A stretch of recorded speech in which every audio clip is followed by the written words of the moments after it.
Hey everyone, thanks for watching. I'm Alex. Welcome to AMRC. Today, all Maiden my new E-flite UMX Twin Otter. It's the latest UMX release from E-flite, and I have to say I didn't do much research on this, but I liked it as soon as I saw it. So I got a good discount on a website that I do recommend if you're in Europe. It's rcfox.eu or DE if you're in Germany. They have really good prices on E-flite stuff. I don't think they carry any other air stuff other than Horizon, but for Horizon stuff they have good prices, and they had a sale for New Year's, so I went ahead and got it. Of course, at first I was a bit worried, and online a lot of people were disappointed that it's just the 1S plane, but so is this guy, UMX Ultrix. See, it's similar configuration, and this lots of people said the electronics are the same, but they're actually not. The main difference would be the twin brushless motors. I don't know for sure about the ESC receiver combo. It might be the same or very similar, but the motors, the Twin Otter has 7500 kV motors, and on the Ultrix they're 13,500, so almost double the kV. For those of you who don't know, kV is rotations per volt per minute, so at the same volts they're both 1S. The Ultrix motors will spin almost twice as fast, the same throttle settings, and of course the props are different. On the Twin Otter they're a bit larger and free blade, and I thought it would be really nice to see them side by side, get an idea of the size of each. If you know one, maybe you can tell the size of the other. I always find that hard, seeing a single plane in a picture or a video, knowing how large it is. And I had my doubts on the landing gear on the Twin Otter, but looks pretty beefy. The wheels are bigger than I imagined, so we'll see how it goes. Also has these cool navigation lights, and also this part here on the tail is hard plastic, so if you do touch the tail on the ground, you won't damage the foam, hopefully. And what this is missing is a rudder and a steerable nose wheel, but does have differential thrust. Let me demonstrate that. So I'm hoping ground handling will be good.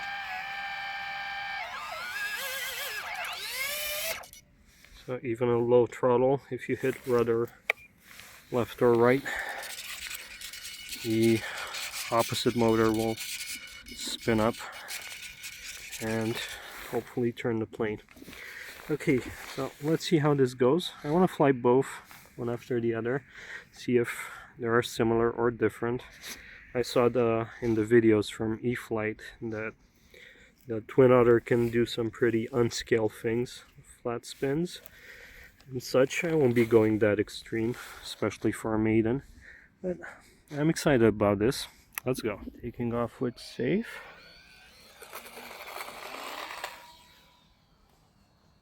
Okay, that was smooth, even if the road surface here is not perfect. Differential thrust did its job. My regular spot is not far away. You can see it there to my right, but there was a father and a daughter there trying to fly a kite, so didn't want to interfere with them. It is still in safe. Pretty good bank angles for safe.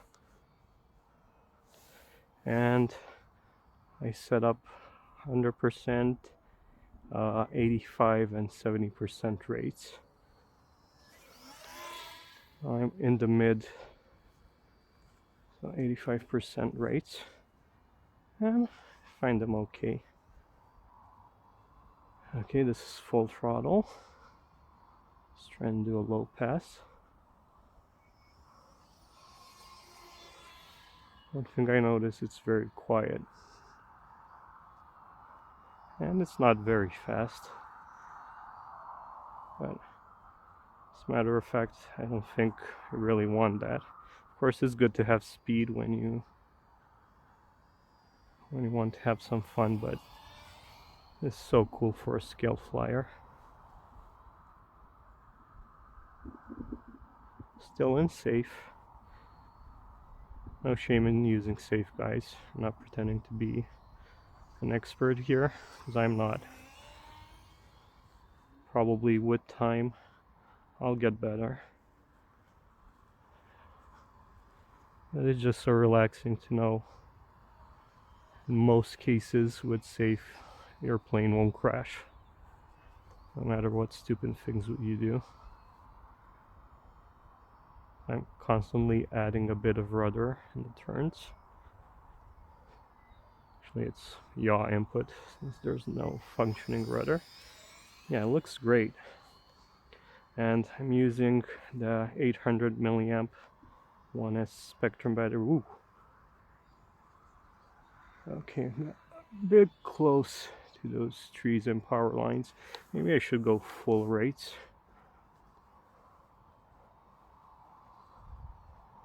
Yeah, and I'm glad I got these 800 milliamp, because even with these, I had to push the battery pretty far forward to get the manual CG. Yeah, I think it feels a bit better on full rates. But of course, this is still in safe. Now safe is off. Let's try and do a loop. Oh, does it no problem. And roll. Okay, back in safe. Because sometimes when I talk, I might lose track of the plane. Don't want to crash it on the Maiden. Yeah, so this is about 50% throttle. In safe, it's pretty calm, pretty relaxing. And the differential thrust can be a bit quick, sudden. Might add some expo to the rudder. See if that helps. Yeah, unlike the Ultrix, I don't think this is meant to be flown hard. It's pretty sharp in maneuvering, but still getting used to it. I can tell you it feels a lot different from, let's say, a UMX Turbo Timber, or the Ultrix for that matter. That's why I really wanted to fly these both, one after the other. Okay. Already have 4 minutes on the timer, one left.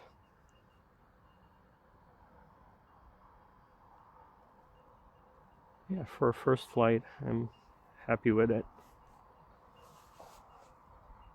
Still a bit nervous, but seems to be doing fine. Yeah, it needs decent amount of throttle, at least 30-40% to keep it level.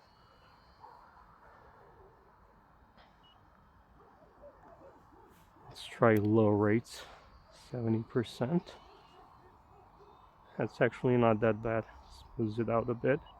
This isn't safe again. So my timer's running out, but I haven't been pushing it hard. Been around 50-70% for most of the flight.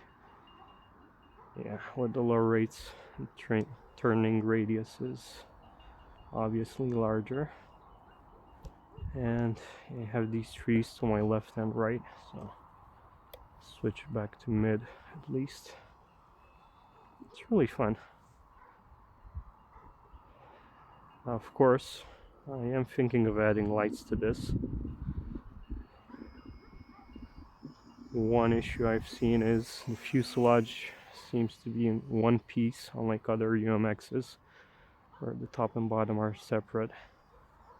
and the only access you would have would be if you remove the wings or the landing gear. I don't know if I want to do that. Probably I could, but I don't really want to. I've already got some ideas.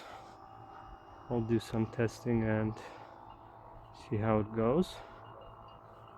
And if it works, and maybe even if not, I'm sure I'll be making a video and sharing the results with you. Hopefully it'll be good results. Okay, I'm already 1 minute and a half over the timer. Don't want to push it. Though it's sunny, it's pretty chilly outside.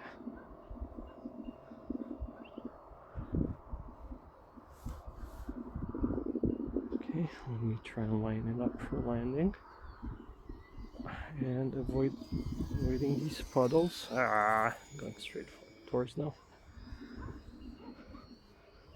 I'll go around.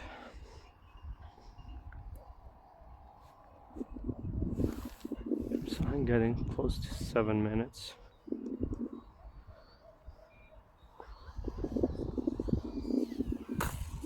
Ooh, bouncy. Yeah, so 7 minutes and 1 second. And timer for all colors on. Let's see.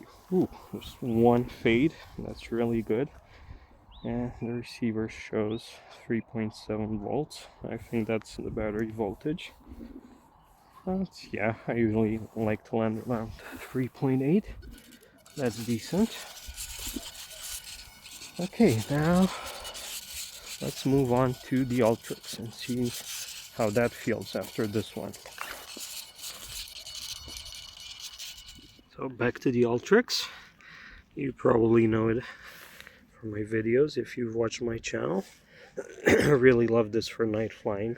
And another thing I love about it is this tiny box. I think they even have a video called Spaceship in a Pizza Box, because that's basically the size of this box. Just take the vertical stabilizers out, just pull out, and it fits in here with a couple of batteries. And just compare the size to the Twin Otter box. The Twin Otter is a pretty common size box for an E-flite UMX plane. Some are bigger, some are smaller, but this UMX Ultrix, for portability, I always keep them in the boxes and carry them in the boxes.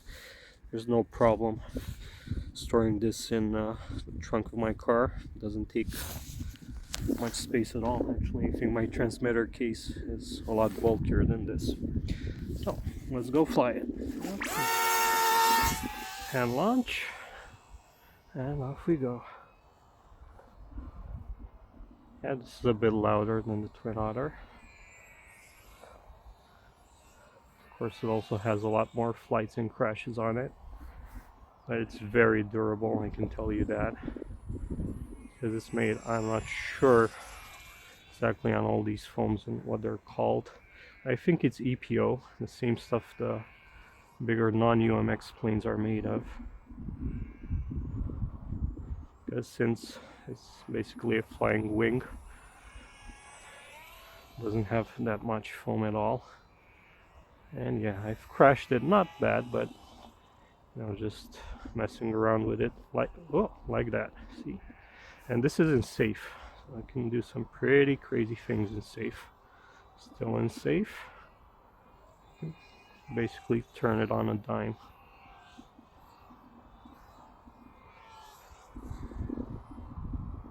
So I don't know. Probably you can do crazy stuff like that with a Twin Otter, but I'm not really comfortable trying it right now. Maybe in the future, after a couple more flights on it. Yeah, but as far as the UMX Ultrix goes, it's really impressive. Handles wind really good, and high alpha. Look at that, still in safe. It's almost slower than walking pace. of course, if you take it out of safe, you can do all crazy things, loops and rolls. I'm not really good at flat spins.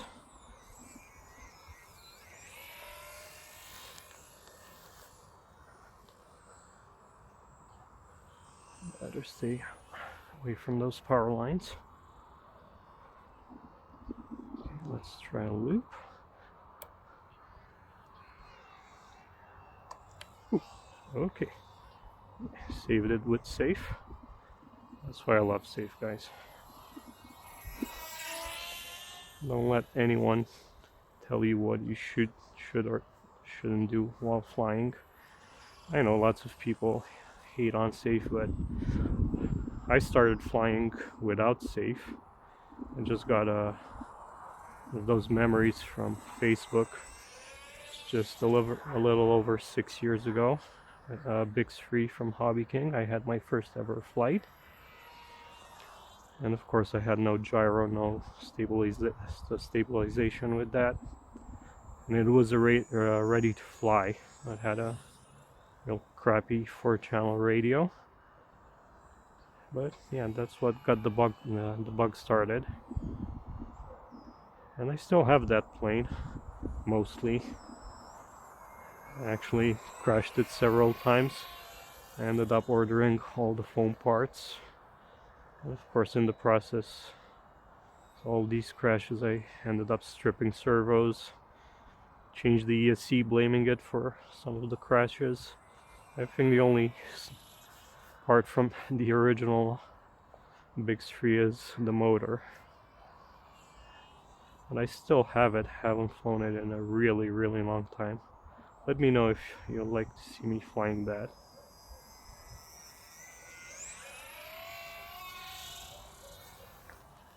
And another thing I appreciate the Ultrix for is it got me into night flying. Okay, I think I'm getting low voltage. When I ordered this, I also ordered the light kit. And yeah, that changed my flying. Since then, I'm flying a lot more at night. Okay, have some grass here.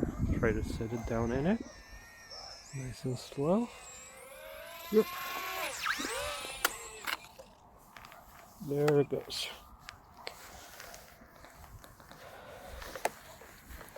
Okay guys, thank you very much for watching. Let me know what you think about either of these planes, if you have them. Even if not, if you'd like to try them. Give them some time. And be sure to like this video if you enjoyed it. Subscribe, because of course there'll be lots more content these coming up. And leave a great comment, as I know lots of you always do. I'll see you on the next one. Bye.